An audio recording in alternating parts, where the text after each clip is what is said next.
तो आओ बच्चे, पिछले क्लास में हम लोग लीनियर इक्वेशन इन 3 वेरिएबल देखे थे।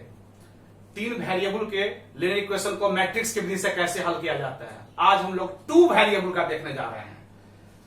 2 वेरिएबल के लीनियर इक्वेशन को मैट्रिक्स की विधि से कैसे हल करते हैं, ध्यान से देखना। सेम उसी प्रकार से है, इसलिए ज्यादा इसमें कोई बहुत बड़ी बात नहीं है, बहुत सिंपल बात है, ध्यान से देखो। वही मैं लिख रहा हूं, लीनियर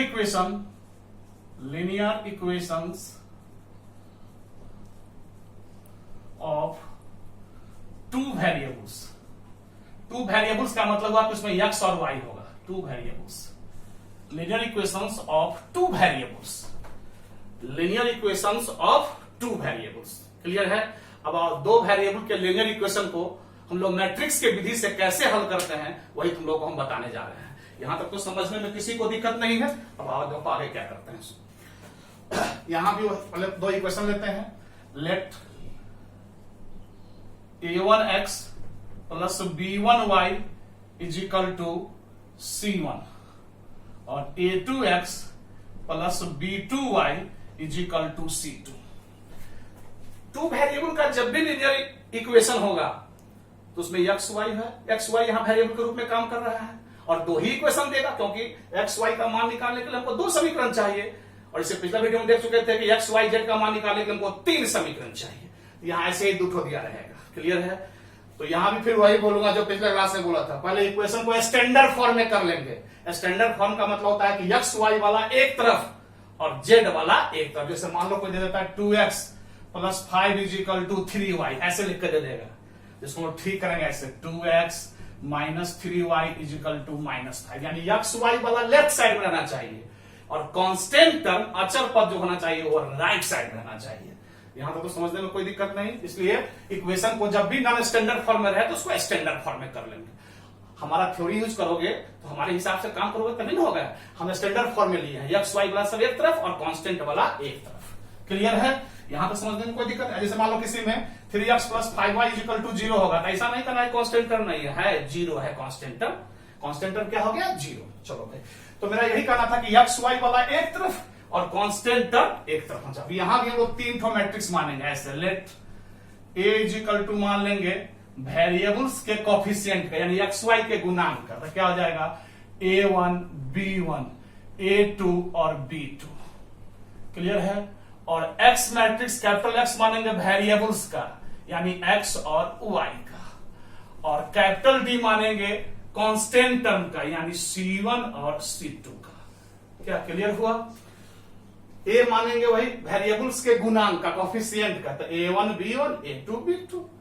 कैपिटल X हो गया वेरिएबल्स का, तो x y। और कैपिटल D हो गया कांस्टेंट टर्म का, तो c1 और c2। और उसके बाद हम लोग एक फॉर्मूला लगाएंगे वही जो इससे पिछले क्लास में बताए थे। We know that x is equal to a inverse d। x is equal to a inverse d, यही सूत्र का यूज करेंगे तो अपने आप हम लोग को x और y का मान वैल्यू मिल जाएगा, जैसे पिछले क्लास में बताए थे। x is equal to a inverse d, यानी पहले a मैट्रिक्स का इनवर्स निकालना पड़ेगा और जब इनवर्स मालूम हो जाएगा तो उसको d मैट्रिक्स से गुना करना पड़ेगा। और ये a इनवर्स और d जब मैट्रिक्स मिलेगा तो उसको फिर x मैट्रिक्स से बराबरी करेंगे तो हम लोग को एक्स वाई निकल जाएगा। एक एग्जांपल दूंगा तो और क्लियर हो जाएगा, कोई नई बात नहीं है। जैसे 3 वेरिएबल में किया था वैसे ही 2 वेरिएबल में कर रहे हैं। क्लियर है। तो आओ जरा देखते हैं हम लोग। इसको हम मिटा दे रहे हैं।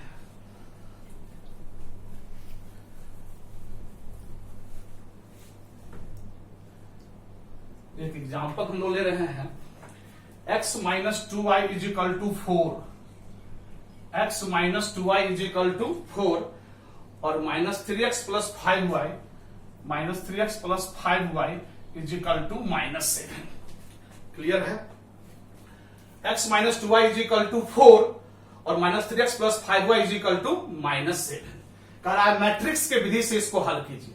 आओ, इक्वेशन ऑलरेडी स्टैंडर्ड फॉर्म में है। स्टैंडर्ड बोलते हैं एक्स वाई वाला एक तरफ कांस्टेंट वाला एक तरफ। अगर स्टैंडर्ड फॉर्म में नहीं रहता तो स्टैंडर्ड फॉर्म में इसको करते, लेकिन ऑलरेडी स्टैंडर्ड फॉर्म में है ही। तो आइए यहां पर अब 3 मैट्रिक्स मानते हैं। सॉल्यूशन देखो हम लोग चालू के। लेट कैपिटल ए हमारा जो मैट्रिक्स होगा वो वेरिएबल के कोफिशिएंट का, तो 1 -2 और -3 और 5 हो जाएगा। क्लियर है। 1 -2 और -3 और 5 हो गया वेरिएबल्स के कोफिशिएंट का। और दूसरा कैपिटल एक्स तो जान ही रहे हो तुम लोग, वही एक्स और वाई का। और कैपिटल डी भी तुम जान रहे हो, वही हो गया हमारा कांस्टेंट टर्म का 4 और -7, 4 और -7। अब इस ए मैट्रिक्स का हमको इनवर्स निकालना पड़ेगा। अब इनवर्स कैसे निकालना तुम जानते ही, थोड़ा लंबा काम करना पड़ेगा। आओ करता हूं। सबसे पहले डिटर्मिनेंट ऑफ ए निकालते हैं। डिटर्मिनेंट ऑफ ए निकालेंगे तो 1 × 5 तो 5 हो गया, और 3 × 2 तो 6, तो -6 हो जाएगा। क्लियर है? तो 5 - 6 हो गया हमारा -1। डिटर्मिनेंट वैल्यू 0 नहीं आया, इसका मतलब है कि इनवर्स निकलेगा। 0 आ जाता तो इनवर्स नहीं निकलता, तो इक्वेशन भी हल नहीं होता। यहाँ -1 आया। अब आओ और का को फैक्टर निकालना पड़ेगा। तो काम कर रहा हूं फ्रॉम फर्स्ट रो से, फ्रॉम फर्स्ट रो को फैक्टर ऑफ 1।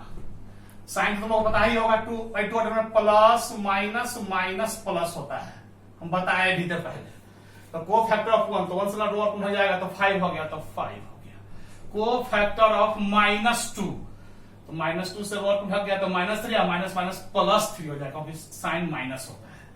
फिर फ्रॉम सेकेंड रो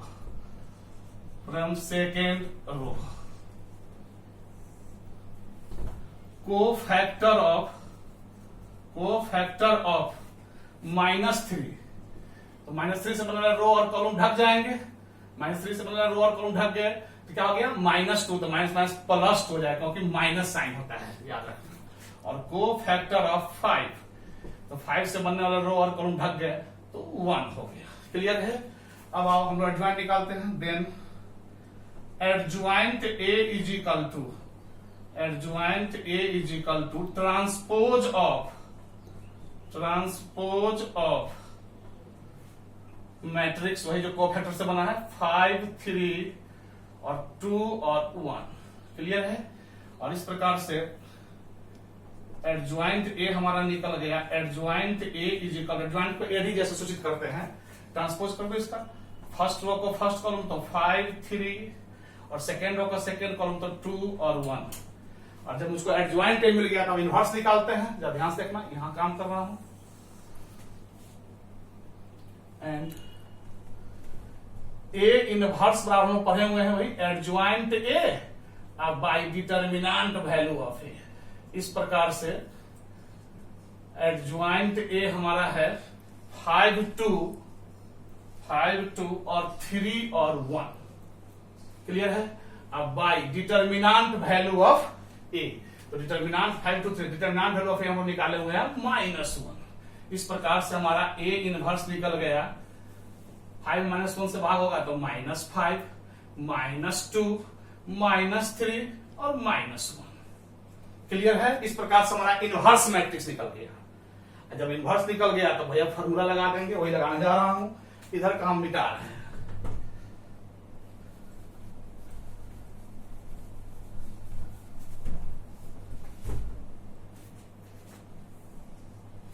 अब लगा दो फॉर्मूला। वी नो दैट, हम लोग जानते हैं कि x is equal to a inverse d, वही सूत्र जो हम दिए हैं। और इस प्रकार से x मैट्रिक्स हमारा क्या है, x और y है। और a इनवर्स हम लोग निकाल चुके हैं। a इनवर्स निकला हुआ है -5, -2, -3, -1 इंटू डी मैट्रिक्स मेरा है 4 और -7। क्लियर है? और इस प्रकार से अब इस दोनों मैट्रिक्स का गुना करेंगे, मल्टीप्लीकेशन करेंगे, गुना होगा।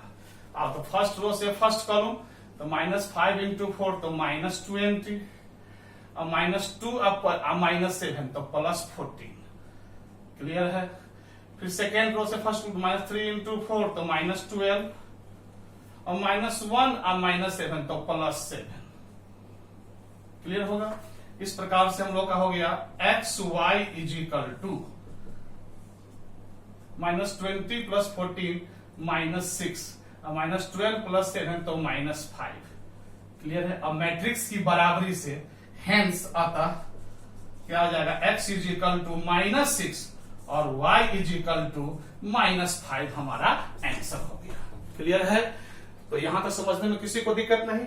तो ये था लीनियर इक्वेशन इन 2 वेरिएबल्स। तो दो वेरिएबल का भी वही विधि है जो 3 वेरिएबल्स का था।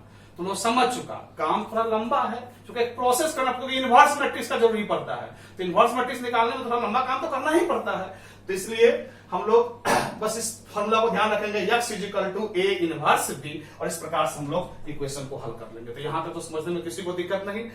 अब हम लोग अगले क्लास में नेचर ऑफ सॉल्यूशन पर पढ़ेंगे, हल की प्रकृति की। इक्वेशन को हल किए बिना, अभी तो इक्वेशन हल कर देते हैं, सॉल्व कर देते हैं, उस समय इक्वेशन को हल किए बिना इसका हल किस प्रकार का होगा, उसी टॉपिक को कहा जाता है नेचर ऑफ सॉल्यूशन, यानी हल का स्वभाव, प्रकृति, कैसा इसका सॉल्यूशन मिलेगा हल किए बिना। तो वही अगला टॉपिक होगा।